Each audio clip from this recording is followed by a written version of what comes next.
Donald Trump के समर्थक Manhattan में अदालत के बाहर खड़े हैं। वो इसे ट्रंप के खिलाफ साजिश बता रहे हैं। वहां हमारी संवाददाता हीरल सचदे भी मौजूद हैं, जिन्होंने हमें अभी अभी ये रिपोर्ट भेजी। हम हैं 100 सेंटर स्ट्रीट यानी कि मैनहट्टन क्रिमिनल कोर्ट बिल्डिंग के ठीक सामने। जो आप ये वही जगह है जहां आज डोनाल्ड ट्रंप की पेशी होनी है और जहां उन्हें आगे की कार्रवाई के बारे में और उन पर होने वाली कार्रवाई के बारे में आगे हमें और जानकारी मिलेगी। इस बिल्डिंग में उन्हें ले आया जाएगा लगभग 2:15 बजे और जज के सामने उन्हें पेश किया जाएगा, जहां पे उनके ऊपर लगे चार्जेस जो है वो उन्हें सुनाए जाएंगे और उसके बाद वो डिसाइड करेंगे कि वो गिल्टी या नॉट गिल्टी प्ली कर रहे हैं और उसके बाद में तय होगा कि ये केस किस दिशा में जा रहा है। जैसे कि आप देख सकते हैं ये जो रास्ता है कोर्ट के सामने का, वहाँ भारी सुरक्षा है, सारा रास्ता बैरिकेड किया गया है, ट्रैफिक के लिए रास्ता बंद है। केवल आपको यहाँ NYPD, इमरजेंसी सर्विसेज और पुलिस दिखेगी भारी मात्रा में। सारी गाड़ियाँ लगी हुई है, मीडिया वाले यहाँ है और मेरे ठीक सामने मेरे पीछे की तरफ एक पार्क है जहाँ पे काफी सारे ट्रंप के समर्थक और अन्य समर्थक भी हैं जो ट्रंप के खिलाफ भी हैं। अगर आप मेरे लेफ्ट में देखेंगे तो ये पूरा पार्क और यहाँ पे काफी भारी मात्रा में ट्रंप के सहयोगी आए हैं जो काफी शोरगुल मचा इस वक्त अपना सहयोग जाहिर कर रहे हैं। तो आज न्यूयॉर्क का माहौल काफी टेंस है। यहाँ की हवा में जैसे एक इंटेंसिटी सी महसूस हो रही है और आने वाले वक्त में हम आपको और कवरेज दिखाते रहेंगे। तो ट्रंप के अपने खिलाफ केस के लिए सोरोस को दोष देते हैं, लेकिन सोरोस इन आरोपों से इनकार करते हैं। अब सवाल यह है कि जॉर्ज सोरोस और न्यूयॉर्क के डिस्ट्रिक्ट अटॉर्नी के बीच क्या रिश्ता है, डोनाल्ड ट्रंप के आरोप लगाने का आधार क्या है। तो इसकी वजह जॉर्ज सोरोस की तरफ से खुली सोच रखने वाले जजों के एक ग्रुप को डोनेशन दिया जाना है ताकि ये न्यायिक प्रणाली में सुधार कर सके। इस ग्रुप ने सोरोस के दिए पैसे से साल 2021 में एल्विन ब्रैग की कैंपेन को सपोर्ट किया था और वो चुनाव जीत भी गए थे और आज ट्रंप के केस में वही फैसला देने वाले हैं। अब सबसे बड़ा सवाल यही है कि अगर सोरोस की तरफ से मिली इनडायरेक्ट फंडिंग से जीते जज ने अब से थोड़ी देर बाद ट्रंप के खिलाफ फैसला दिया तो क्या उसकी वजह उनका किसी भी तरह का पूर्वाग्रह माना जा सकता है। खैर, अब सबकी नजर अदालत पर लगी है वहां की, जहां विवादों से भरे एक पूर्व राष्ट्रपति पर फैसला आना है।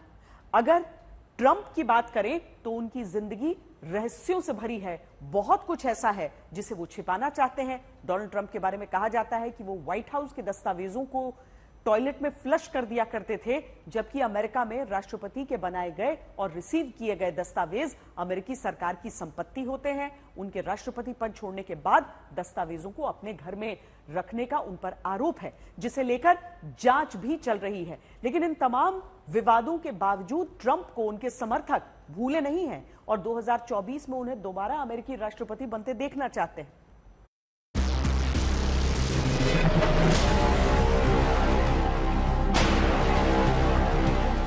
There be no doubt the injustices being done not only to me but to dozens across our country will not stand, and we're not going to stand for it.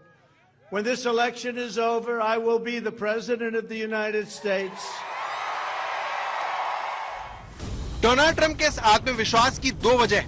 पहला, अमेरिकी कानून जो कहता है कि चाहे इस आपराधिक मामले में अमेरिका के पूर्व राष्ट्रपति पर जुर्माना लगे या फिर अधिकतम 4 साल की सजा मिले, 2024 का राष्ट्रपति चुनाव लड़ने से अमेरिका का कानून उन्हें नहीं रोकता।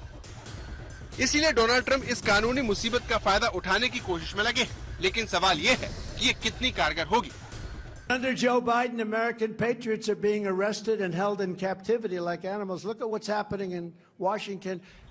डोनाल्ड ट्रंप 2024 के राष्ट्रपति चुनाव के लिए रिपब्लिकन पार्टी की उम्मीदवारी पाने की होड़ में उतर चुके हैं। ट्रंप खुद को एक पीड़ित की तरह पेश कर रहे हैं, जिसे जानबूझकर निशाना बनाया जा रहा है। We are now officially a third world country. No president in the history of our country has been subjected to such vicious and disgusting attacks. But they only attack me because I fight for you. It's very simple. They can't buy me and they can't control me, and that scares them beyond belief. Donald Trump America के दुनिया में कम होते दबदबे को मुद्दा बना रहे हैं। अपने उस समर्थक वर्ग को दोबारा इकट्ठा कर रहे हैं जो उनके लिए कुछ भी कर सकता है। इसकी एक बानगी देखिए। I will forever support this beautiful man who saved our country one time, and he's going to do it again. God bless President Trump, best president this country ever had. Trump के ऐसे ही प्रशंसकों ने पिछली बार के राष्ट्रपति चुनाव में उनकी हार के बाद कैपिटल हिल पर दंगा किया था। इस तरह की तस्वीरें अमेरिका से कभी नहीं आई थी, जिसमें एक नेता की हार की खींच उसके समर्थकों ने इस तरह से निकाली हो। लेकिन ट्रम्प ने ऐसा न सिर्फ होने दिया, बल्कि उन पर अपने समर्थकों को उकसाने के आरोप भी लगे, जो आज भी उनके साथ चट्टान की तरह खड़े हैं। ये तस्वीर देखिए जो ट्रम्प के न्यूयॉर्क रवाना होने से पहले की है। उनकी एक झलक पाने के लिए उनके समर्थक एयरपोर्ट की सड़क पर इकट्ठा हो गए।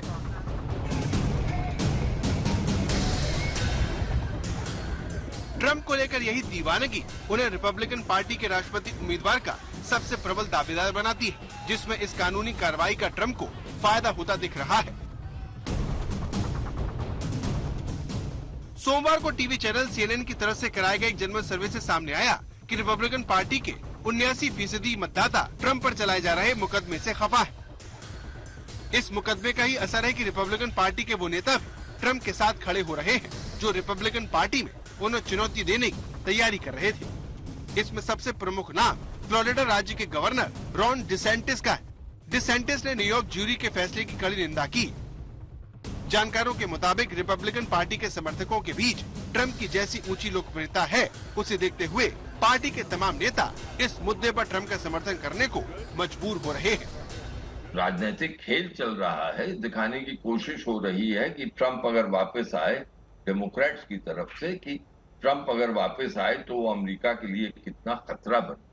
लेकिन एक बात मुझे साफ दिखी जी, वो ये कि ये कानूनी पेशकश जो है, जो कि मुश्किल है, क्योंकि जो भी मैंने पढ़ा है, मैं कानून के बारे में तो कम जानता हूं, खासतौर अमेरिकी कानून के बारे में, लेकिन जो पढ़ा है उससे ये लगता है कि बहुत से डेमोक्रेट वकीलों को भी के मन में प्रश्न चिन्ह है कि क्या ये मामला जो है ये कोई जज मानेगा कि इस प्रक्रिया को आगे ले जाए। फेडरल जूरी ने तो एक इंडाइटमेंट दे दिया, लेकिन क्या उसके बाद आगे बात बढ़ सकती? अगर ये बात नहीं बढ़ती तब तो मुझे ये साफ दिखता है कि ट्रम्प की उसके समर्थकों में जो लोकप्रियता है वो और सुदृढ़ हो जाए। डोनाल्ड ट्रम्प ने जब साल 2016 में पहली बार राष्ट्रपति पद का चुनाव लड़ा था, तब भी उन पर महिलाओं के उत्पीड़न का आरोप लगा था, लेकिन फिर भी अमेरिकी जनता ने उन्हें अपना राष्ट्रपति बनाया। जब वो राष्ट्रपति बने, तब भी वो कई बार महिला रिपोर्टरों को भी भला बुरा कहते सुने गए। Keep your voice down, please. We did a lot. Look. You know you're a fake. You know that. Trump का ये रूप भी उनके समर्थकों को मंजूर है। अमेरिका का एक बड़ा तबका आज भी ट्रम्प को बाइडेन से बेहतर मानता है। उसे विश्वास है कि ट्रम्प के साथ पिछले चुनाव में नाइंसाफी हुई थी, जिससे वो इस बार ठीक करके सारे हिसाब चुकता कर देगा। आज तक ब्यूरो।